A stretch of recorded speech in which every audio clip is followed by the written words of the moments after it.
Hi everyone, this is Irie Babel, and I'm here to discuss my 2019 Camino del Norte.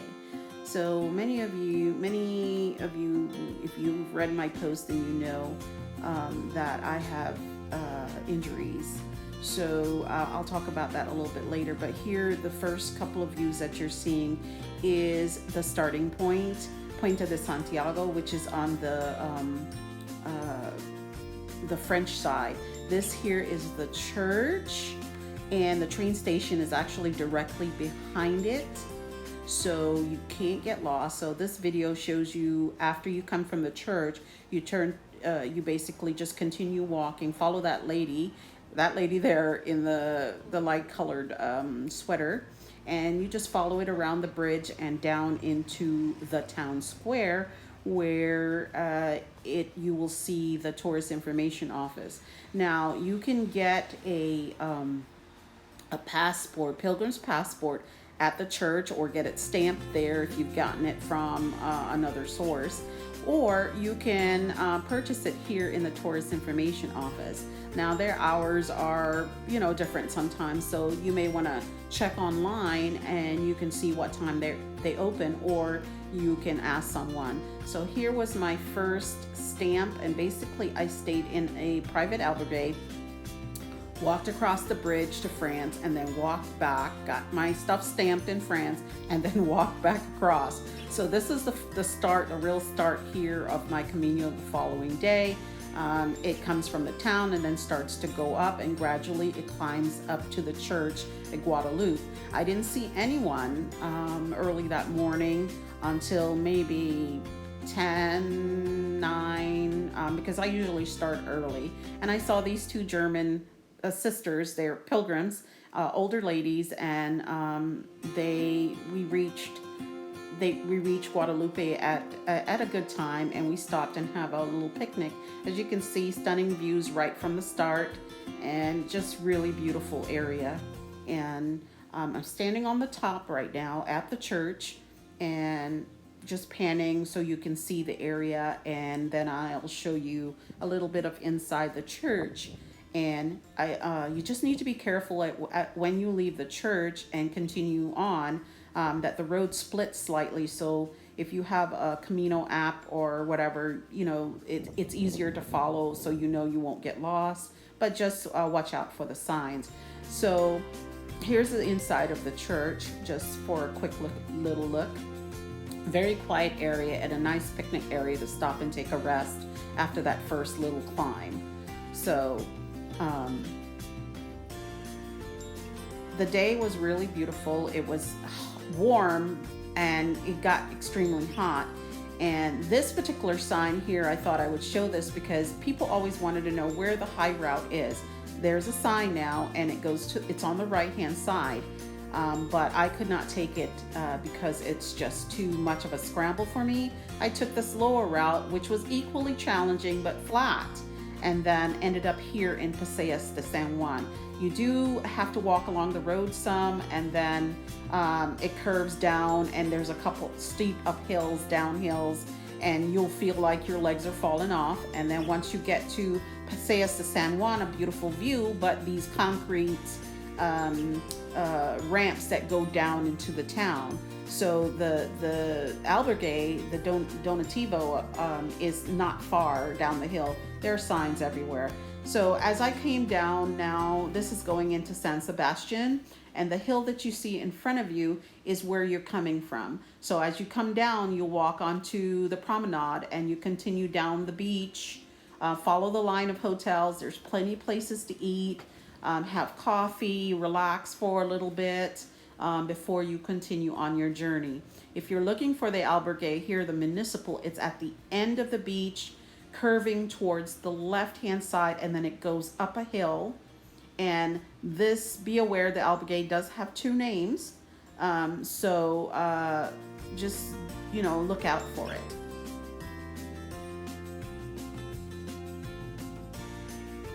Here you can see I had some lovely prawns. It was really nice.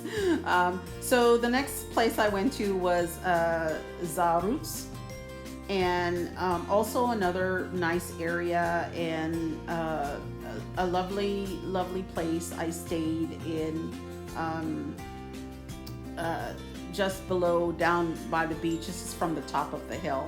You'll see another view of it a little bit later, but there's the town in the distance. It's a surfing town, a lovely promenade here. You can walk along the beach or walk along the promenade. I stayed in the hostel Bly Bly, which is a private hostel. And the next morning I took a break. I had to have just rest my feet. And here you can see scene out of a 1970s kung fu movie. And it was really lovely. So that's the hill that I came from. My hostel is actually behind those buildings that you see, about less than half a kilometer off of the beach. Not even that. There's a lot of surfing, like I said, so you see some surfing clothes, and it's just a really lovely place to sit and watch the sunset, watch the surfers. If you want to take a break, this is a good place to take a break. So from here, the next morning, I took the low route, which is along the water, and it goes into Guetaria. And I decided to stay another day and then just really soak it all in. A lot of people walking out to Guetaria, locals, they do this on the weekends. It's about 5 to 6 kilometers one way. And so I decided, why not? I'm just gonna walk there and walk back, test my feet, see how they were doing. And it's a tourist town. I love the town, but I didn't like the fact that there were buses of tourists. So this hotel here, El Cano, it's really distinctive because I wanted to put this in here so that you could see there's a Camino sign right below that sign that you just saw. So you can find your way, no problem. And I'm looking straight at Guetaria right now. This is it. And then as the camera is gonna pan back over in a few minutes, and there we go. You can see Za Roots in the background over there. So it's really lovely, a nice walk, but it is all concrete.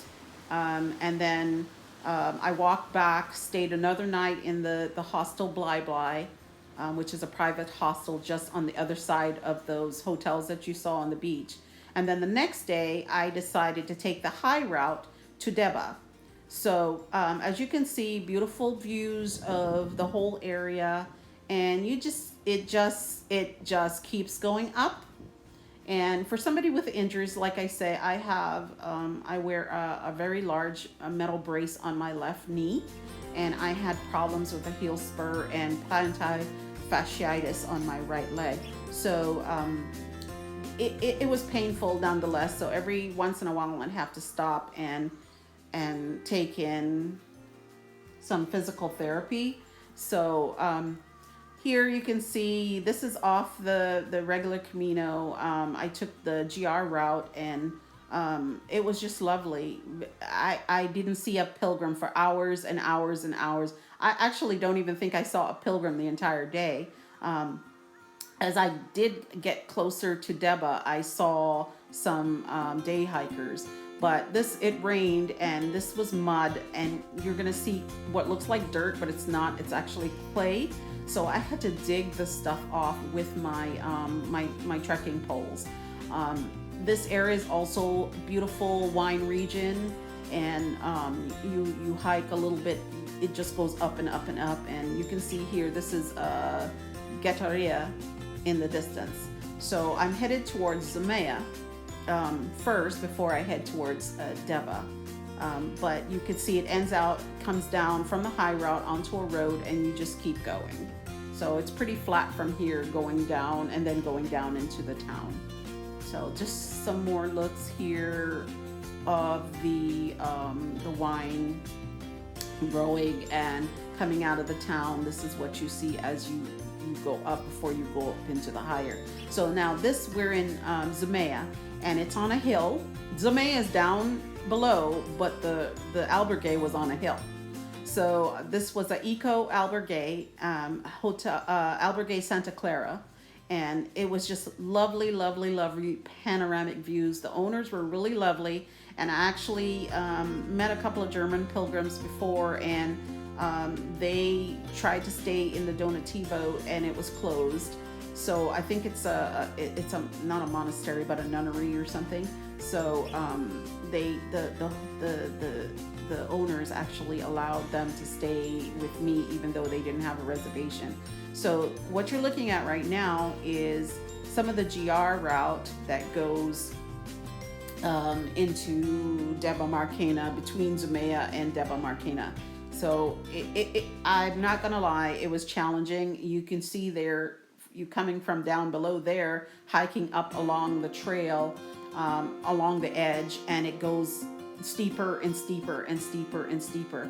Now, for somebody with a knee injury, yes, it was difficult. I just would sit down when my knee couldn't handle it, and then continue on. I have a rule that I do if I'm going uphill.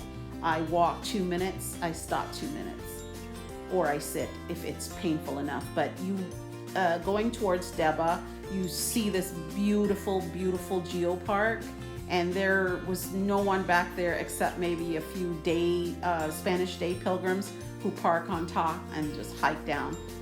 Here is a sign for it, so hopefully you can find it on your Camino app or map. And it was a beautiful day, and sheep, and there was just nothing but me and the sheep. So just really, really pretty, but it is a challenging hike back uphill. Here's some of the trail that you can see. It's not easy. So, but if I can do it, I know anyone can do it. And this is just really a challenge for anyone who's somewhat disabled. This here, I think I put it out of sequence, but this is the Eco Hotel Santa Clara, and it's on a hill coming out of Zumea. And it's a tall hill.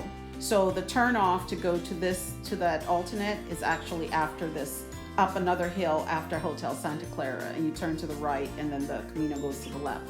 Here I'm actually in Deba Markena, and this is a private hostel albergue outside, about 1 or 2 kilometers outside of the main square.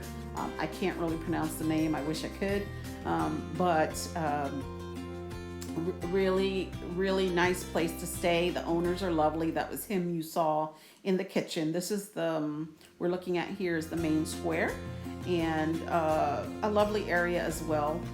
A little bit more inland, off the ocean, but he had 2 lovely dogs, and this one would just sit with me. There were 2 of them. This one was very friendly, but the other one was like, you know, so here are the stamps and pension. I think it was pension Zamardi. So, but you can see here, it's just really lovely.